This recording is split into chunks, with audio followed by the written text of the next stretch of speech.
The communication center in Geneva fell silent as the massive holographic display flickered to life. President Sarah Chen stared at the alien symbols slowly transforming into readable text.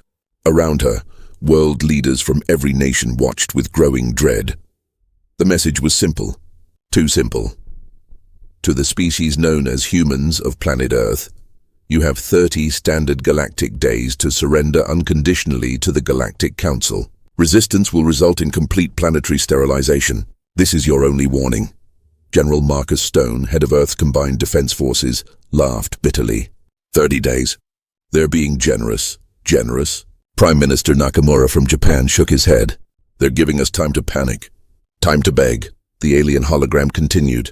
A tall reptilian creature with golden scales appeared, wearing elaborate robes that screamed of authority and arrogance.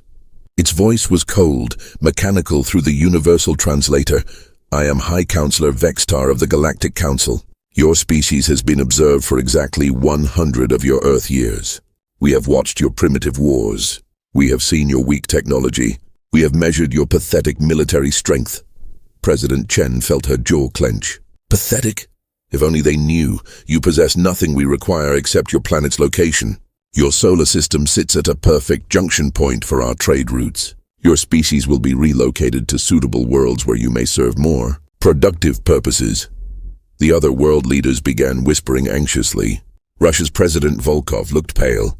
The European Union representative was already reaching for her communication device, probably to start evacuation plans. But President Chen noticed something interesting. General Stone wasn't panicking. Neither was Admiral Torres from the Space Command. They were both trying very hard not to smile. Furthermore, the alien continued, any attempt at resistance will be futile. Our battle fleet consists of 2,000 vessels, each one capable of destroying your largest cities in minutes. Your most advanced weapons are like stones thrown at our shields. The hologram showed images of massive alien warships. They looked impressive, sleek, deadly, covered in weapon systems that could turn continents to ash.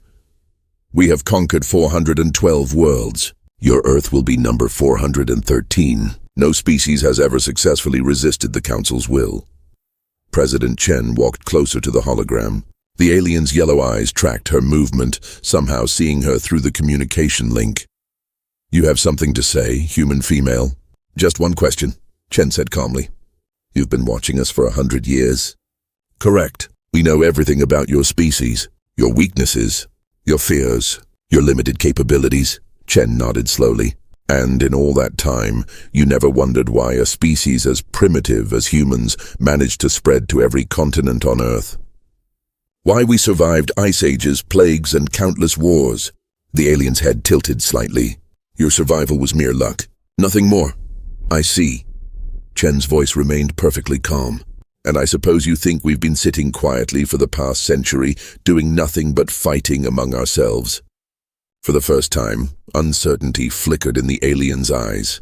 What are you implying, human? President Chen looked around the room at the other world leaders. Most looked terrified, but a few, the ones who knew the real secrets, were starting to understand. Oh, nothing important, Chen said with a slight smile. Just curious about your intelligence-gathering methods. They seem limited. The alien's scales darkened with anger. Your attempts at psychological games are pathetic. We have scanned your entire planet. We know your military capabilities down to the last missile. Do you? Chen asked softly. General Stone stepped forward. High Counselor, we appreciate your generous offer. 30 days should be plenty of time. Time for what? Vextar demanded. Stone's smile was cold as winter steel. Time to prepare our response. The alien laughed, a sound like grinding metal. Response? What response could primitive humans possibly offer against the might of the Galactic Council? That, said Admiral Torres, joining the conversation, would be telling. President Chen walked back to her chair and sat down calmly. We'll have our answer ready in 30 days, High Counselor. Until then, thank you for the advance notice. It was very considerate of you. The alien's confusion was obvious now. This wasn't how conquered species usually reacted. Where was the fear, the begging, the desperate attempts to negotiate? You will regret your arrogance, humans. In 30 days, you will understand the price of defying the Council. The hologram flickered and died. Silence filled the room for exactly 3 seconds. Then President Chen stood up and walked to a secure terminal. Her fingers moved across the keypad, entering codes known to only 5 people on Earth. "Madam President," whispered the German Chancellor, "what are you doing?" Chen looked up, and for the first time since the message began, she smiled, really smiled. "Gentlemen and ladies," she said quietly, "it's time to wake up the fleet." Part 2. The Hidden Truth Deep. Beneath the Colorado mountains, Admiral Sarah Torres walked through corridors that didn't exist on any official map. The elevator had descended for 3 full minutes, carrying her to levels buried so deep that even nuclear war couldn't reach them. The massive steel doors opened with a soft hiss. What lay beyond would have shocked every alien in the Galactic Council. "Welcome to Deep Base Alpha," General Stone said, joining her in the vast underground hangar, home of humanity's real space fleet. Torres looked up at the ceiling that stretched nearly a kilometer above them. Row after row of sleek black vessels hung in perfect formation. Each ship was twice the size of anything the aliens had in their intelligence files. "How many?" she asked. "Here, 300. But this is just one base." Stone smiled grimly. "We have 17 facilities like this around the world. Australia, Siberia, the Sahara, Antarctica. Places where no alien spy satellite ever thought to look carefully." A young technician approached them, saluting sharply. "Admiral General, the ships are ready for deployment. All crews are standing by." Torres nodded. For 50 years, humanity had been preparing for this day. While the world above argued about border disputes and trade deals, the real military leaders had been building something the galaxy had never seen before. "Show me the shadow drive," Torres ordered. They walked deeper into the facility, past workshops where engineers made final adjustments to weapons systems. The technology looked impossible. Energy shields that bent light around them, weapons that could punch through any known armor, and the crown jewel of human engineering, faster than light travel that left no trace. Dr. Elizabeth Wong, head of the Shadow Project, met them at the main laboratory. She was barely 30 years old, but her mind had revolutionized space travel. "The Alien Council thinks they know everything about us," Dr. Wong said, activating a holographic display. "They've been watching our primitive rocket launches, our clumsy space stations, our slow chemical-powered missiles." The hologram showed what appeared to be a normal human spacecraft. Then Dr. Wong pressed a button and the ship simply vanished. "Complete invisibility," she explained, "not just to their eyes but to every sensor they possess. We bend space-time around our vessels. To their instruments, we simply don't exist." General Stone walked over to a massive viewing window. Beyond the reinforced glass, technicians were loading something that looked like liquid starlight into torpedo-shaped containers. "Quantum warheads," he said quietly. "Each one can destroy a ship 10 times larger than anything in their fleet. We've been testing them on asteroids in the outer solar system for 20 years. Admiral Torres felt a chill of excitement. "How many ships total?" 5,000 combat vessels, Stone replied. "Each one more advanced than their best battleship. Plus support craft, medical ships, supply vessels, and mobile bases." But the real surprise was still coming. Dr. Wong led them to another section of the base. Here, instead of ships, they found people. Thousands of them, all wearing uniforms that no Earth military had ever officially issued. "Meet the Shadow Corps," Dr. Wong said proudly. "Our real space marines. These weren't ordinary soldiers.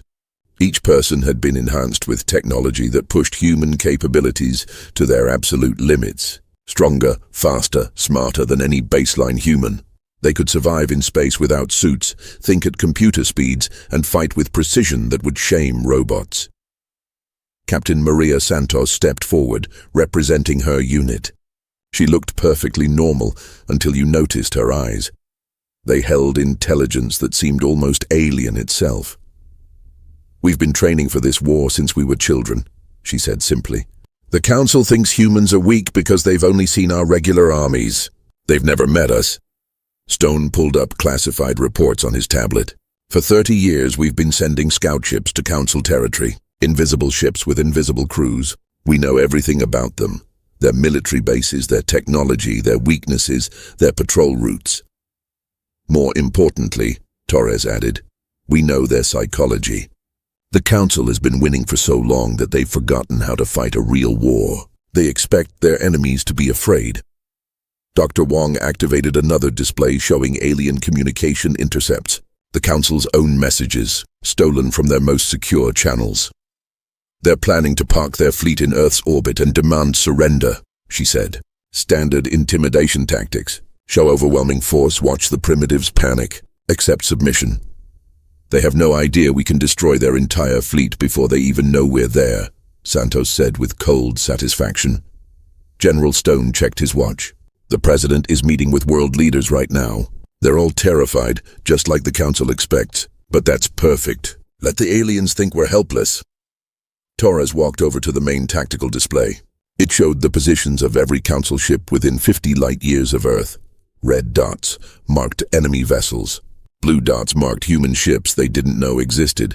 The aliens were outnumbered 3-1. There's something else, Dr. Wong said quietly.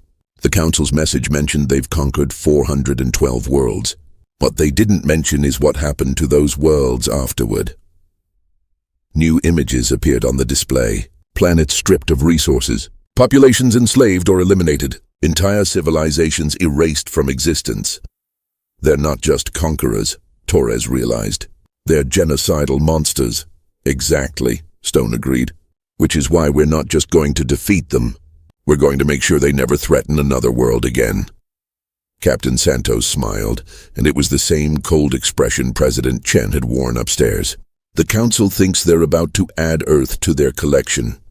Instead, they're about to learn why predators shouldn't hunt humans. Dr. Wong pulled up the final display, a countdown timer showing exactly how much time remained. 28 days, 14 hours, 37 minutes. Time to contact our deep space assets, Admiral Torres decided. Send the activation codes to all Shadow Fleet commanders, General Stone nodded, and begin Phase 1 of Operation Mirror Strike. As alarms began sounding throughout the base, thousands of personnel moved with practiced precision. Ships powered up their invisible engines. Weapons systems came online. Enhanced soldiers checked their equipment one final time. In space stations hidden throughout the solar system, more ships began launching on trajectories the aliens would never detect. The Council thought they had given humanity 30 days to surrender. Instead, they had given humanity 30 days to prepare for the most devastating military surprise in galactic history. Part 3. The Cold Response. The Council's massive space station hung in Earth's orbit like a metal moon. Twice the size of any human city, it bristled with weapons that could turn continents to glass. Around it, 2,000 alien warships waited in perfect formation, their hulls gleaming with threat and promise. High Councilor Vextar stood on the command bridge, his golden scales reflecting the light of Earth below. 29 days had passed. The humans had one day left to surrender. Any word from the primitive planet? He asked his intelligence officer. Yes, High Councilor. They request permission to send a diplomatic vessel to discuss terms. Vextar's laugh echoed through the bridge. Terms? What terms could they possibly offer? They have nothing we want except their surrender. But something bothered him. During the past month, their deep space scanners had detected strange energy readings throughout the solar system. Brief flashes that appeared and vanished before sensors could lock onto them. His science officers claimed it was solar interference. Still, the readings made him uneasy. Grant their request, he decided. Let them come aboard. I want to see the fear in their eyes when they realize how hopeless their situation truly is. 3 hours later, a small human shuttle approached the Council station. It looked pathetic compared to the alien vessels, a simple white craft that barely qualified as spaceflight technology. The shuttle docked with a soft clank. Vextar waited in the main diplomatic chamber, surrounded by his most impressive guards. Golden armor, energy weapons, faces designed to intimidate any species in the galaxy. The doors opened, and 3 humans walked in. Vextar blinked in surprise. He had expected terrified diplomats, perhaps military officers trying to look brave while begging for mercy. Instead, he saw something entirely different. The first human was an older woman with gray hair and calm eyes. She wore a simple black suit and carried herself like someone accustomed to command. Behind her walked two others, a man in a military uniform and a younger woman in what appeared to be a scientist's clothes. None of them looked afraid, not even a little. High Counselor Vextar, the older woman said with a slight bow. I'm President Sarah Chen of Earth. Thank you for allowing us to visit your impressive station. Her politeness was perfect. Too perfect. Vextar had conquered hundreds of worlds, and he knew what genuine respect looked like. This wasn't it. You may speak, he said coldly. I assume you're here to offer your planet's surrender. President Chen smiled. It wasn't the terrified smile of a defeated leader trying to negotiate better terms. It was something else entirely. In a way, yes, she said. We're here to discuss the terms of surrender. There are no terms, Vextar snapped. Unconditional surrender or planetary destruction. Those are your choices. Oh, I think you misunderstand, Chen said, still smiling that strange smile. We're not here to negotiate Earth's surrender to the Council. The alien's head tilted in confusion. What? The military officer stepped forward. I'm General Marcus Stone, commander of Earth's military forces. We're here to discuss the Council's surrender to humanity. For a moment, absolute silence filled the chamber. Even Vextar's guards looked confused. Then the High Counselor's scales darkened with rage. Your arrogance knows no bounds, human. You stand before the most powerful fleet in galactic history, and you dare speak of our surrender. Most powerful fleet? The young woman scientist spoke for the first time. High Counselor, may I ask how many vessels you have in this system? 2,000 of the finest warships ever constructed, Vextar roared, each one capable of destroying your pathetic cities. Dr. Wong nodded thoughtfully. 2,000. That's what our intelligence report suggested you would bring. Something in her tone made Vextar pause. Your intelligence reports? General Stone activated a small device on his belt. A holographic display appeared, showing the exact positions of every Council ship around Earth. We know where every one of your vessels is located, he said calmly. We know their weapon loadouts, shield configurations, and crew complements. We've known for weeks. Vextar stared at the display. The information was perfect, more detailed than even his own tactical officers possessed. Impossible. Our ships are invisible to your primitive senses. President Chen's smile grew wider. High Counselor, you've been watching us for 100 years. But did you ever consider that we might be watching you back? The alien's yellow eyes narrowed. What are you implying? We're implying, Dr. Wong said pleasantly, that your intelligence-gathering methods are somewhat outdated. She activated her own device.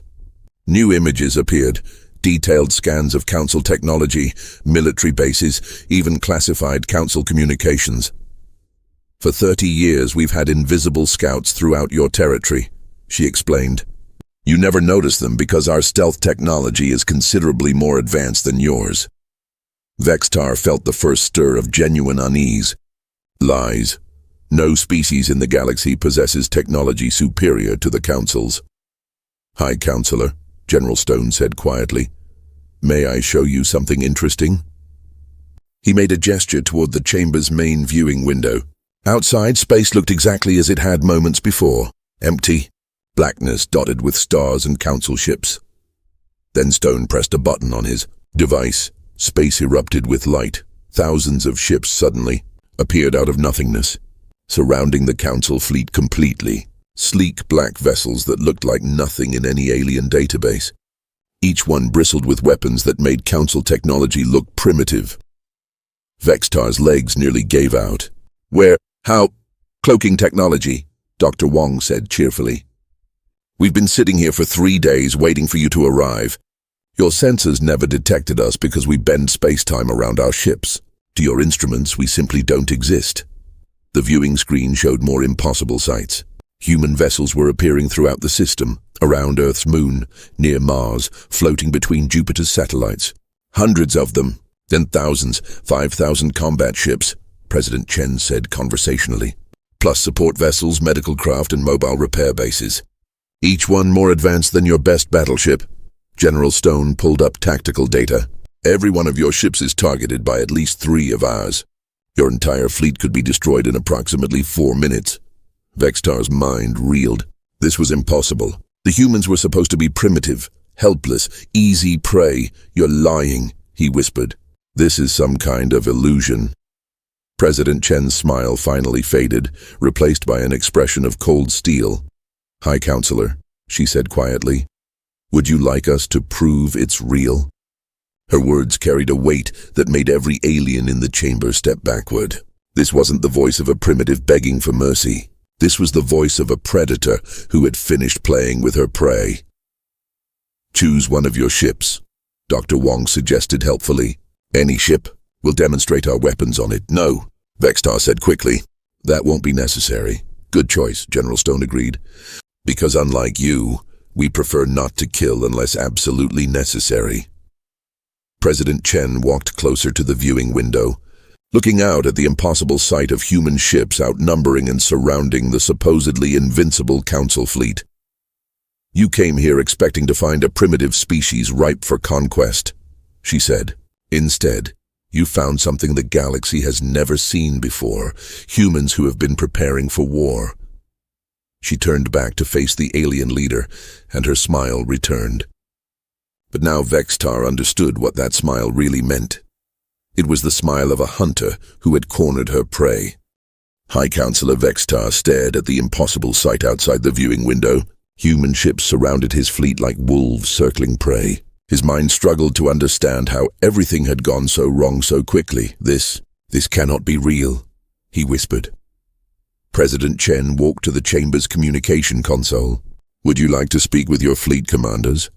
I'm sure they're quite confused right now. With trembling claws, Vextar activated the fleet-wide communication channel. Immediately, panicked voices filled the chamber.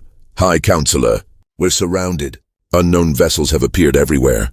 Sir, our scanners can't identify their technology. It's like nothing in our databases. High Counselor, they're targeting our engines. All of them. How is this possible?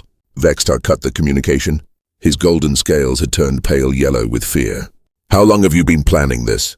73 years, Dr. Wong answered casually. We started the Shadow Project right after your first scout ships visited our system.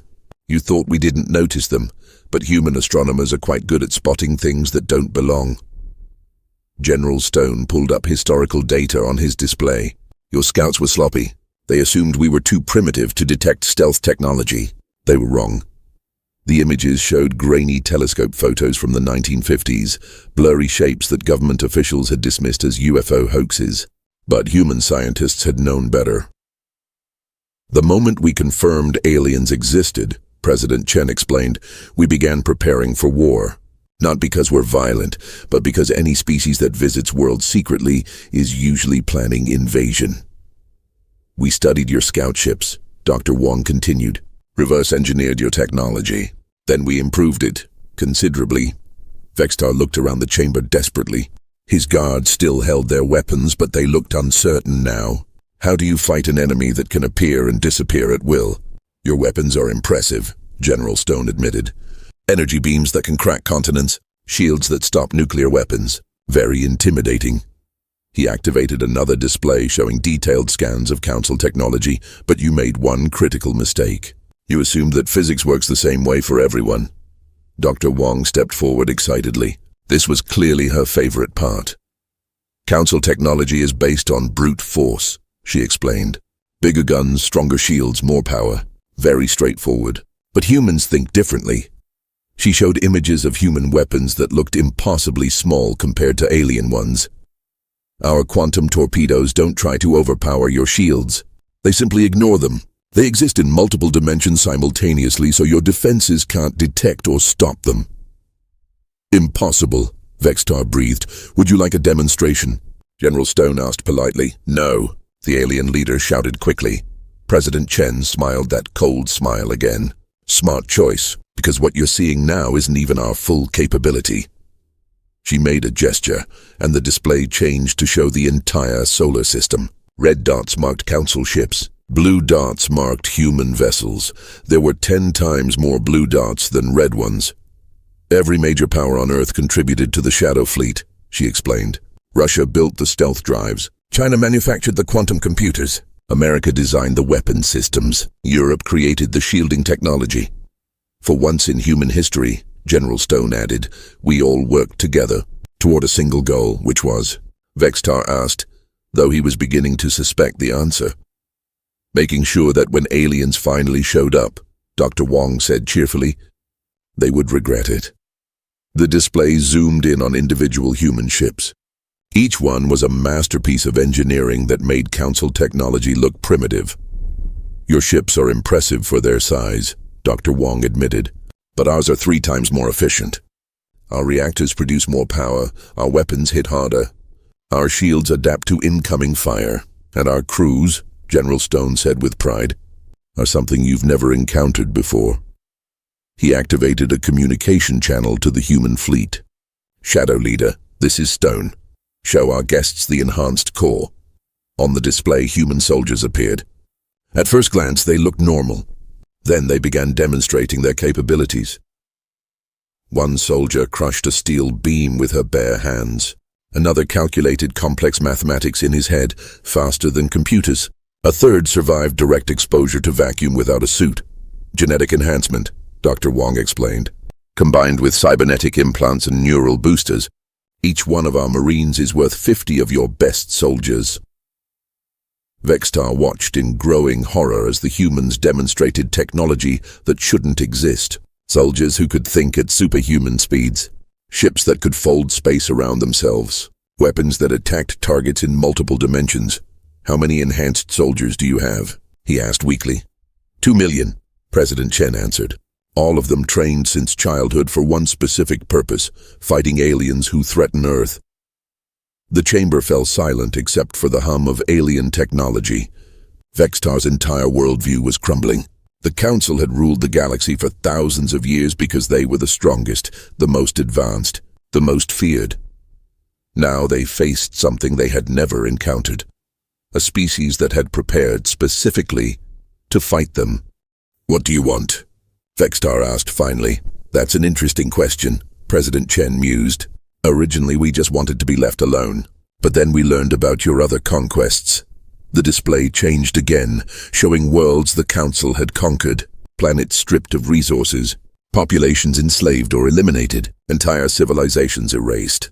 412 species, General Stone said grimly. All destroyed because they couldn't fight back. We realized something important, Dr. Wong added. If we just defeat you here, you'll go conquer other worlds. Weaker worlds. Worlds that can't defend themselves. President Chen walked back to the viewing window, looking out at her impossible fleet. So we decided that the Council's days of conquest are over.